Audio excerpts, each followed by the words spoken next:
Yes, hello, good day, especially to my grade 9 students. Our lesson for this day is all about the trigonometric values of special angles. So let's get it on.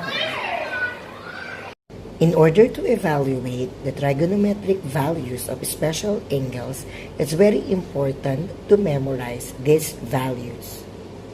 Example number 2. Evaluate secant 30 degrees plus cosecant 60 degrees. The value of secant 30 degrees is equal to 2 square root of 3 over 3, while the value of cosecant 60 degrees is 2 square root of 3 over 3. Since we have like radicals, we can perform the addition. We will just add the two constants 2 plus 2 and just copy square root of 3 and the denominator 3. So, secant 30 degrees plus cosecant 60 degrees is equal to 4 square root of 3 over 3. Next example is sine 45 degrees plus tangent 30 degrees. Sine 45 degrees is equal to square root of 2 over 2. Then tangent 30 degrees is simply square root of 3 over 3. So since we have different denominator, we are going to get the LCD, which is 6.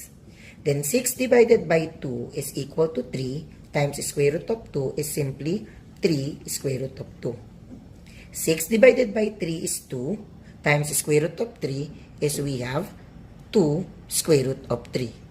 So as you can notice, we have different radicals. So you cannot add them because they are different. So the final answer is 3 square root of 2 plus 2 square root of 3 over 6. Is tangent squared 30 degrees minus sine squared 45 degrees. So tangent 30 is simply square root of 3 over 3. Then we are going to square it because of tangent squared. Minus sine 45, which is square root of 2 over 2. Then we are going to square it. So we have square root of 3 times square root of 3 is simply square root of 9, and the square root of 9 is simply 3. Then we have 3 squared is equal to 9. Minus square root of 2 times square root of 2 is simply 2, and 2 squared is equal to 4. Then we will get the LCD, which is 36. 36 divided by 9 is simply equal to 4 times 3, we have 12.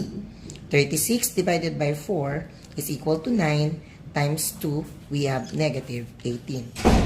So we have 12 minus 18 over 36. So we have negative 6 over 36. And since this is divisible by 6 over 6, we will divide the fraction. So we have 1 over 6. And the final answer is negative. The next example is sine 45 degrees times cosine 30 degrees minus cosine 45 degrees times sine 30 degrees. So we have to substitute the given value. Sine 45 degrees is simply square root of 2 over 2 times cosine 30, which is square root of 3 over 2, minus cosine 45, which is square root of 2 over 2, times sine 30, which is equal to 1/2. So we have to multiply numerator to numerator, denominator to denominator.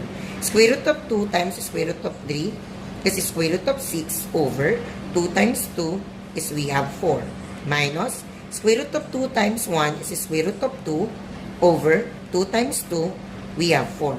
Since we have the same denominator, we can combine them. Just copy the denominator 4, and since they are unlike terms, we cannot subtract them. Just copy as is.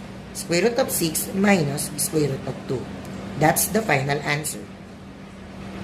So that's it. That ends our video tutorial about the trigonometric values of special angles. I hope you learned a lot from me. Bye!